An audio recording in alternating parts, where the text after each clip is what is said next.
Alright, so this one I'll use a little bit of, keep this clean for a second. This one I'll use a little bit of cracked pistachio. Okay. Some vintage photo, why not? Not much.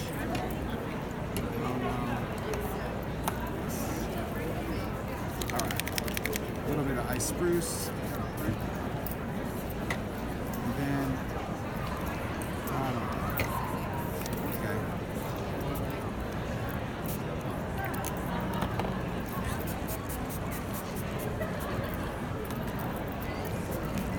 So anytime you work on a background and you're using your colors, keep in mind that different mediums that you have can also play a role in this. So in this case, I just inked the background and I'm going to go over it with distress crayon just to show you how we can alter this.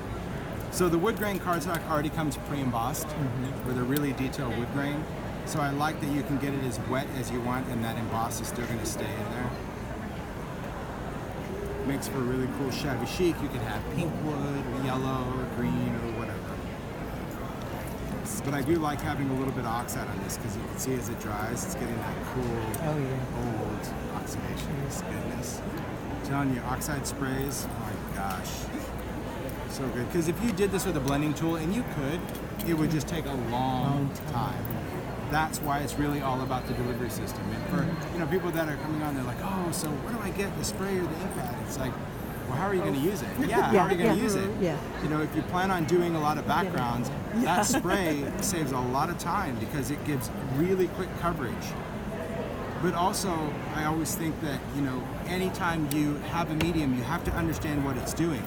So the fact that Oxide is that dye and pigment, I was able to spray brown and blue, and I get both. Get a new color. I'm getting exactly what I put on there. There's still some of that pistachio on there. And I would just finish drying this, but I'm not. I'm going to go in with a crayon. It is bottom of the bag.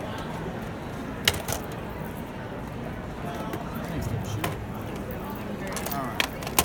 So a distressed crayon, this is cool because it's just a pigment stick. It's a water reactive pigment, but on something textured, like wood grain cardstock, you can really go in and highlight that wood grain really quick. You can kind of smudge that out because the crayon is movable, but it's a great way to really bring out some of that wood grain texture and just use that into our background. Fun. And if you didn't want this to be brown and grungy, you could have done the same thing with the white crayon to make it more shabby chic.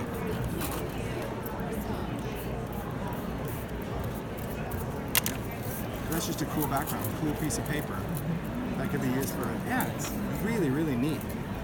Thank you. Neat effect, sure. That's great. I'm going to start saving up. All right, so on our card, we're going to talk about the craft mat. The reason I wanted to include a craft mat on this mat is because how inks work on this is very different to this. You saw when I was spraying all of my color, my ink just stayed there, right? And if you were to try to print in there, as soon as you picked it up, all of that would become that mud, right? That kind of suction. So I needed that kind of craft mat for any of my printing. And this is what I mean. If I take inks, and I'll just do some different colors of distress. We'll even throw in some oxide.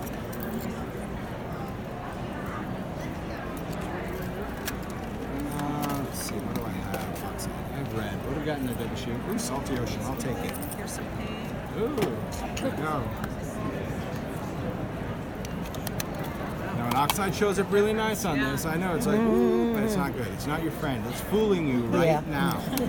That same feeling, I had that same feeling. I'm like, ooh, I like it on the glass. It's like, yeah, no. Because here's what's going to happen. I'll show you. If you have inks on there, and we go in with water on a craft mat is still going to keep all of our ink suspended. Water on glass is going to get all of our inks to just start moving and turn into mud. So as soon as you make a print, mud. Ceremony and tricky trade drawings will start at 5 o'clock this evening. This one is going to allow me to go in and print, and my color stays put, right? So everything I want to do for my layered background, That's at 5 p.m. tonight. I can continue to do on my craft mat. So every time I go in and print, present to win. As a reminder, once the show floor closes today Where at do you have 5 to go? p.m., No To win one will what? be admitted The back yeah, into the right. hall to attend What are we winning? the award ceremony and check their luck on the tricky trade drawings. So stick around until 5 p.m., then head over to the Creativation stage, booth 1334. What are we winning? Additionally, all of this Just go. Donated products for that. will be held tomorrow morning at 7:30 for members. There you go. For you Let's to do join it. your community of members, the AFCI executive team, and board of directors to learn about your association's future plans, What are we share waiting? feedback, and discover ways you can help impact the industry. That's tomorrow morning, room 124B, and at 7:30 in the morning. Not. Okay. All right. So here I can even go in with my spray stain, and same thing. It's going to stay put, and that is why it was important when you're using your media mat. If you're going to do wet print technique, you need to do it here. Right. If you're going to do blending, stamping, any of that, work on the glass, because it makes a big difference. Because this, it looks pretty here, but as soon as your paper went into it, it would have turned into mud. Yeah. It really would have. It is good to know, because I mean, when I first did it, I didn't even think I needed this little bit of material, but as I was designing Quickly it, learned. it's just nice. Yeah. It's a nice space, especially if you like to do, well, like yourself, you like to do a little inking. I wouldn't say you've crossed over to the dark side, but you'd like to use a little inking. Yeah. So to be able to take something and just go over and do a little inking, that's great. I like this background. I would do it. You might do a little spun sugar or just a little bit of weathered wood. Might be hickory smoke, that's your speed. But yeah, see, that background's cool. However many prints I did, because hello, it's a celebrity. Hi. Oh, hello, Amber. How are you? I'm fine. How are you doing? Good. It was so awesome to watch you. I'm Thanks gonna for give you a huggy. thanks for representing the makers. Yeah, I tried. Yeah. I didn't quite represent all the way, but you know. It's so good. I was wrong. You were awesome. You were, but you had such a crazy video. Everybody watched Making It? Do you guys watch Making It? You didn't? Oh For shame. my gosh. For shame, you didn't watch It was such a great creative challenge, and what you brought to the mix was just this. To me, it was a maker way of thinking. Yeah. It wasn't about a skill. Not you are skilled. You are skilled and talented, but you didn't go in with like a skill set of like, hey, I'm No, a wood I'm like crafter, a- I'm I'm a like this. a, You're a maker. Yeah, I just do lots of things. And not everything not they anything gave you- particularly well. She just did stuff. I was like, it's freaking awesome. So. The wooden hands, right? It's a slightly creepy, but it's also cool. I It know. just rocked my world. I So, do love a good wooden hand. really I had to come say hello. I came by earlier, but you Thank weren't you. here. All right, have a great to day. see you. See you later. It was just, yeah, it was so It's awesome. awesome. I'm like, she is representing the maker. It was a great show. It was so much fun to watch. And everybody was very talented, but I felt like they went in with skills. Oh yeah. They went in there like, oh, I'm a professional wood carver, I'm a stage maker. I'm like, well, crap. I mean, Yeah. she's a crafter. And Yeah. she stayed in to the end. I'm like, way to represent the crafter. Like, you can give me fun foam and feathers and Yeah. foam noodles and watch me rock it. Yeah, but it was cool. Did you watch the show? I watched some of it. It was really cool. I loved it. Plus, it was just fun. It was just fun comic relief. Yeah. Yeah. It was really funny. They just Yeah. kept it real. I would never do it. No way. I would be out of my brain. They Yeah. would come in and say, here's what you're, and make it. You have Yeah. like, No way. way. Like everything that I would ever know would just like flush out of my head, Yeah, right? yeah. Isn't that Yeah. how it is? Any Yes. of those creative challenges, you can know, but it's like when you're under that time crunch, you're like, I don't even know what I'm doing here. Yeah. I don't even know how to use a glue gun. So this is a beautiful background, again, just using some oxide and ink because we're getting kind of that dreamy little background with those punches of colors. That's what I love about oxide spray.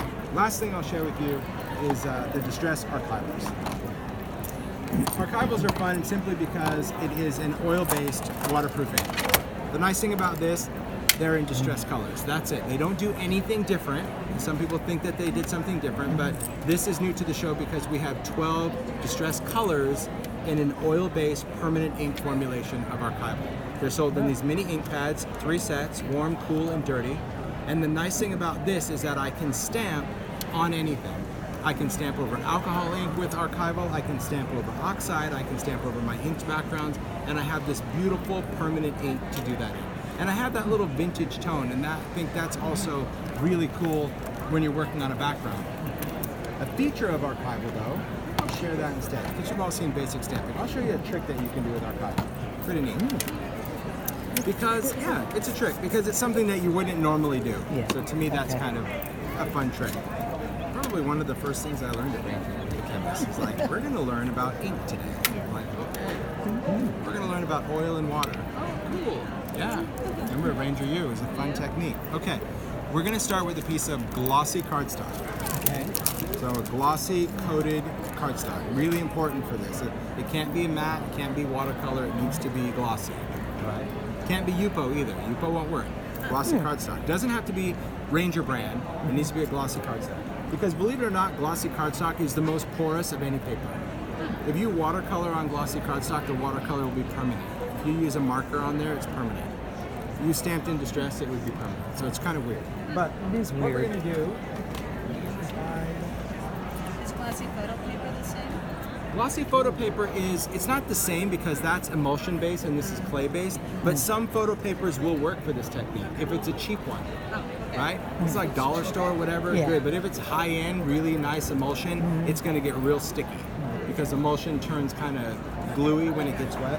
All right. So let's take the Professor, one of my favorite sets. So I'll take that steampunk guide that I use because I like this set a lot just because it's got some quirky images. I also like that gear right there. And what I'm going to do is just go in and stamp. So I'm going to find some blocks. There's a few, I can use that, a few pieces. And we're going to work on the glossy side. Note to self. Okay. You're welcome. Glossy paper, Yeah. glossy side. Glossy paper, glossy side. Yep, not a laminate backing. Okay.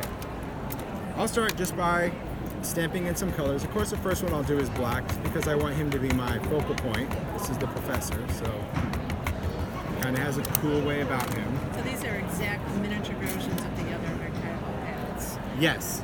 Yep. But just in distress colors. So they don't make Okay. this color in a bigger pad. But yeah, formulation wise, same. All right.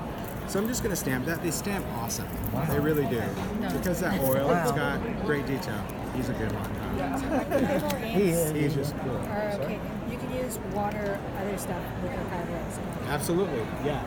So you can watercolor over the top of it, any of that. Next, I'll use a little bit of red.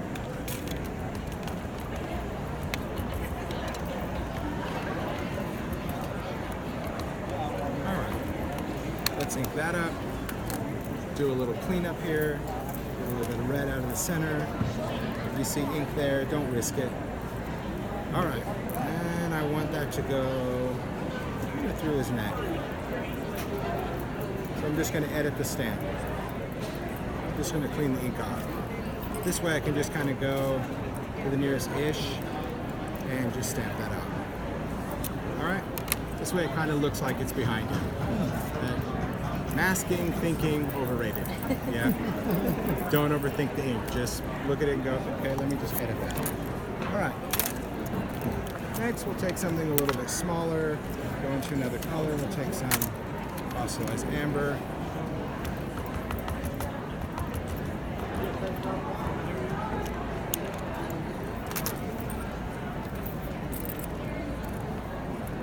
Go with the light. And let's see, what's done on this stamp? We can stamp some numbers. That'll be cool. Maybe we'll stamp those numbers. I'll do that in a little green. So all I'm doing really is just playing around with just different images and different colors. And what I always thought was so fun about this, let's go, no, we're gonna go there. What I always thought was fun about this technique was simply the fact that most of the time as stampers, we just don't use that many stamps on a card. You know, we might stamp a verse or do something like that, but doing all these different ones, that's what makes it really fun. That was awesome. That was good. That was good, we know. Alright. Yeah, that was good. I like that. Alright, let me stamp some numbers and then we'll stamp some gears. Do you have to use all these colors? No. Is it fun to? Yeah. Alright, and I'm just wiping off that archival. So now I'm going to just do a background. So when I like to work with a background, you can certainly go in and ink the entire thing and stamp the entire thing, but I prefer to ink the entire thing and just stamp parts and pieces.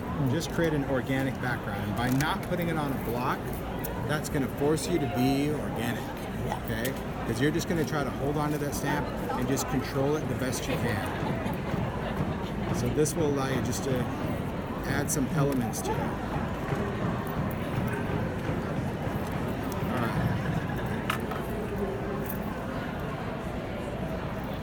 Perfect. Okay. Done stamping. Perfect. Once this is finished, we're just going to dry it. Now it can air dry. Archival takes about anywhere from 3 to 5 minutes to air dry on glossy paper. If you heat set it, it just takes a few seconds. It's already dry. Now we're going to go in with these guys. We're going to go in with Distress. And the nice thing about working with Distress is when we use these two together, it just kind of reminds you of the obvious, and that is this is oil-based, this is water-based, and oil and water don't mix. So by going over an oil-based stamped image with a water-based ink, they're going to resist one another. Now, you might think, well, this is pretty obvious because blue is darker than pink. What if we go on the flip side and we say, okay, we're going to instead go in with something darker down here. Maybe we're going to take a little bit of purple and we're going to go over yellow. Okay? That's got to be a mess. Nope, the yellow is going to stay yellow, okay? Because we have that archival. So it's really, I know, it's that magic. It's kind of like when you would color a background with crayon and then color the whole thing black and then scrape it off. It's like that because your colors really start to pop out. But my ink is going to continue to blend. So my colors, like if I want to go in with brown, that brown is still going to blend in with that purple, but it's never going to impact that yellow, or in this case, that orange, or that blue, or that green. So if you wanted to, you could ink the whole thing black if you wanted to, but the problem would be when you got around to the guy, when you got around to the professor, you're going to lose him, all right? Does this only work on glossy? Okay. It needs to be a coated paper, otherwise we don't have that separation of layers. But really, some cheap photo paper could work. I mean, I've not gone into like trying it with, say, micro-glazed heavy stock. Do you know what I mean? Like, I've not tried to seal a paper to see if I could use it on something other than glossy, but it won't work just on watercolor paper. It has to have that coating on there. And when you try it on Yupo, sadly, the Distress ink won't go into the Yupo. I was thinking on a photo. Okay? It'd be awesome on a photo. You could stamp great on a photo and do a little inking. I bet you'd get that great resist. I really think you would. Color a black and white photo. Well, you totally could. This just adds, like, I don't know, it's kind of a little psychedelic vibe on this one. I'm kind of digging it. Oh, let's use a little Mermaid Lagoon. Oh, these phones. Next year, I'm bringing my own stuff. I was using new stuff. It's upside down. It's got the new lid on these minis that I absolutely hate. I blame social media. Because everyone's like, the lids are too loose on the minis. Can you tighten them? Like, they're not loose. They're designed to just come off to use them. And when they're in their tin, they're not going anywhere. So many emails that now it's like a two-handed job to take off. I don't have time for that. I don't have time to stop what I'm doing. Mine at home are the original lids, and I'm not changing them in. If I have to get a new ink pad, I'm keeping my lid. Yeah. But it's a pain. Wow. But see, I love how that blends. Oh, Isn't I that do cool? too. That's awesome. But your image, your red is still red, that yellow is still yellow, and it's just wild. And it just kind of, blows people's mind because you look at like, how did you do all those colors? You're like, Magic. I tell you, it's magic. I told you, it seems like a magic trick. Yeah, it does. That's what I said at the beginning. I'm going to show you kind of something a little magical, but, and it was one of the first techniques I ever learned at Ranger when I met with the chemist. He's like, you need to understand oil and water. I'm like, okay. He goes, no, whatever's in your ink really can impact what you do. And that's why I wanted Distress Archival so bad, because I wanted those colors that I can create that cool background, but still have that kind of flexibility of color. Now, because I've done Distress ink on the background, and the ink goes right into the paper. So if you think all that Distress is sitting on top, nope, it's in the paper. But it's still going to be reactive. So now I could even go in with some water, just do those little drips, using that sprayer. You have the Distress sprayer, you can spritz some water. wait for just a few seconds, because what's happening right now is where that water is hitting that distressing, it's like trying to go everywhere. So now I'm just going to lift it off, and that's going to create that really cool watermark in the background. Yeah. There's our background. It's cool. That's a cool layer. I'll just dry this. Now that water also lightens the color, so that's that's another cool thing. If you didn't want those bold colors, you'll see that it kind of turns it almost pastel, which is very cool. But completely smooth, completely slick. Looks textural, right? Looks like it'd be all bumpy. No,